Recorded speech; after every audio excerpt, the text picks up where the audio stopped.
Welcome, ladies and gentlemen, and thems and theys, to the podcast Daddy Variety Show, the show that has no rhyme or reason, just things in season.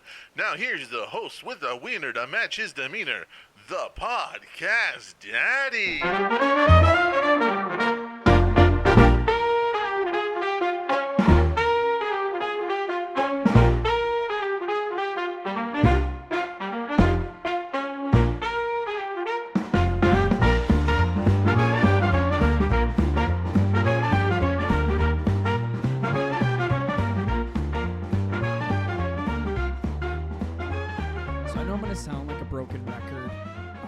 I've already made an episode about piracy and my stances on piracy. As always, it's fuck big corporations, steal everything, and if you support what you support, go out and buy the actual product so the devs know that you genuinely like it and you want more of it. But we have hit a new fucking low. Now, obviously, anime websites are have a gigantic fucking target on their back for companies to take down, considering a lot of anime companies don't like their products being shared around for free, which I understand. You're not wanting your product to be out there for free. You're wanting to gain monetary gain from it. But unfortunately, some people don't have the $15.99 for fucking Crunchyroll a month ever since they took over Funimation, which was holding a solid $10 a month. So some people are broke and use these anime websites to watch not only old animes from the 80s, 90s to early 2000s, but they also use it to stay up on their current so they can, oh God, like I've been saying for fucking years, push your show to new audiences. I don't understand the concept that these companies have nowadays of not wanting their product pushed. If you're not gaining monetary gain from it, why is it all of a sudden a big deal that people are talking about it?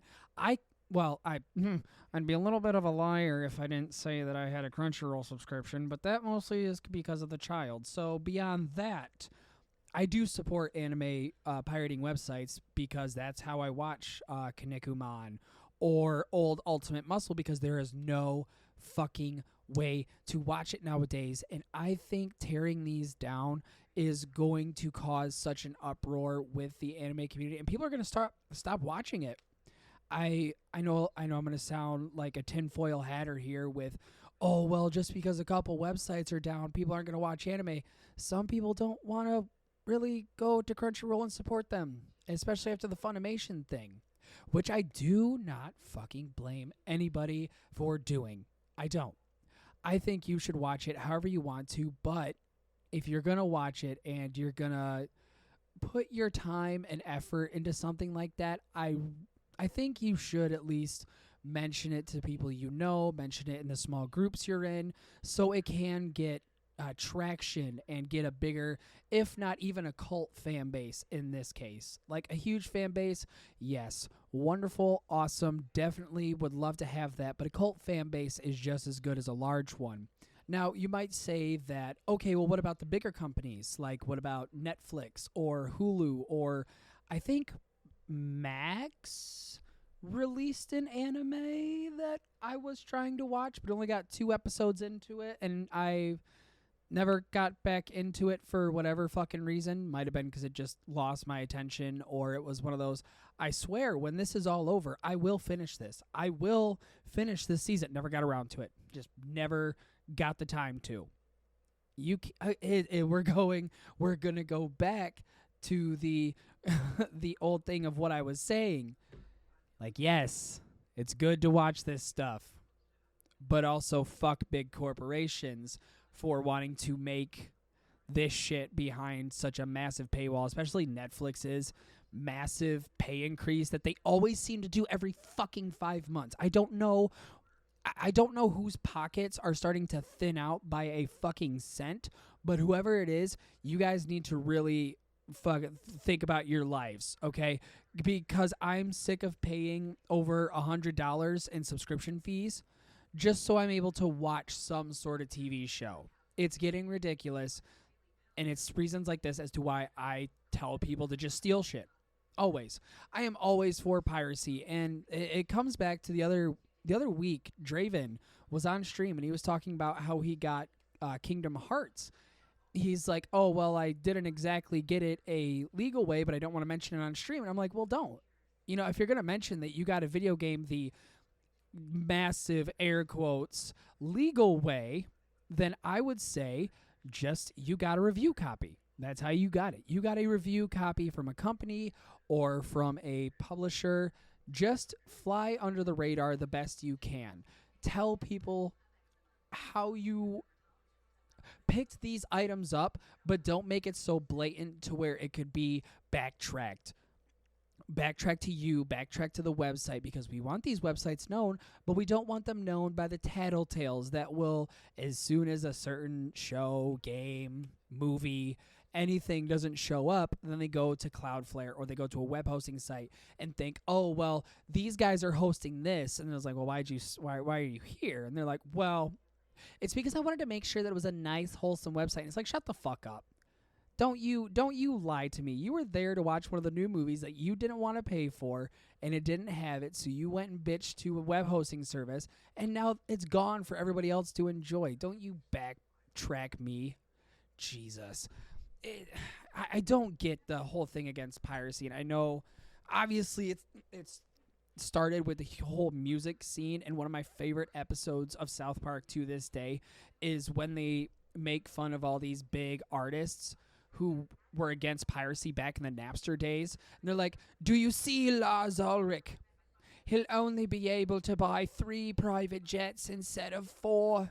He is suffering. Or P. Diddy's kids, who will only have 1 private island instead of 3.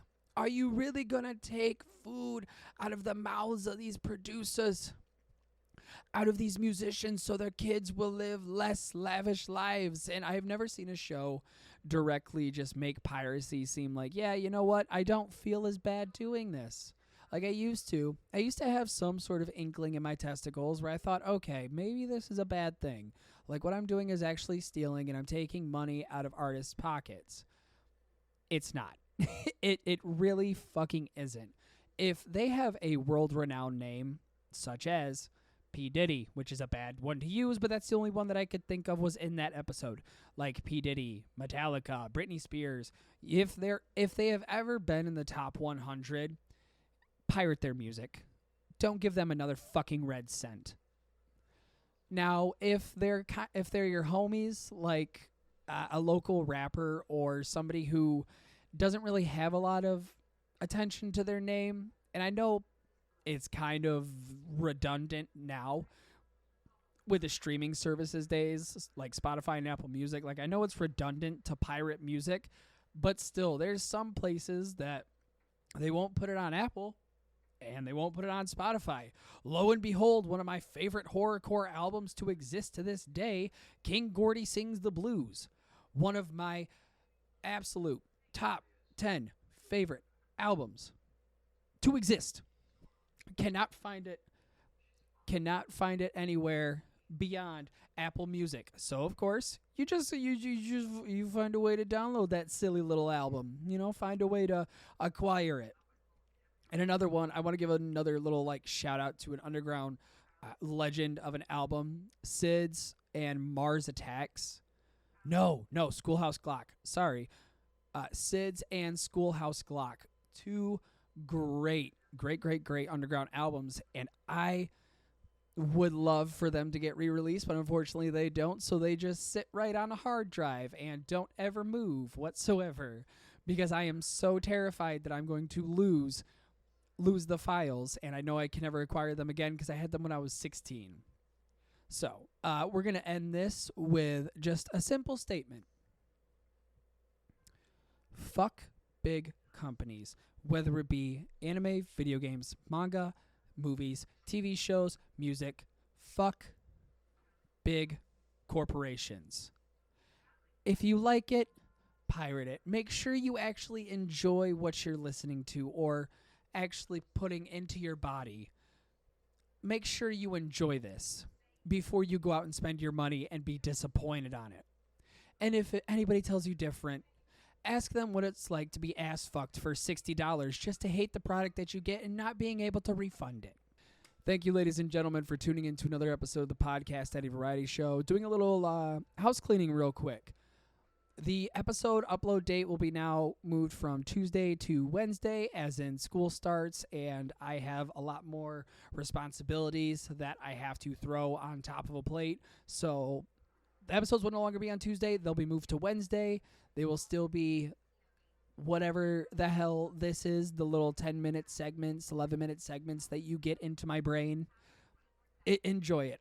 We also are changing the streaming schedule on Twitch to Tuesday, Wednesday, and Thursday. Again, school starting, more responsibilities, more driving, less time I'm able to prepare for stuff. So that's where we're at. The link tree will be posted in the show notes if you want to go where to find this, including the Twitch, the Kick, the Twitter, the whatever the fuck social media I use nowadays for a mass amount of time before I decide to say fucking and go ghost again. We'll see what happens. Now, it may be coming onto the colder weather. Fall is upon us, but that does not mean that you don't need to take a fucking shower, okay? So, as always, have a great day, have a wonderful night, and please, for the love of God, we will all appreciate it, keep your fucking balls clean.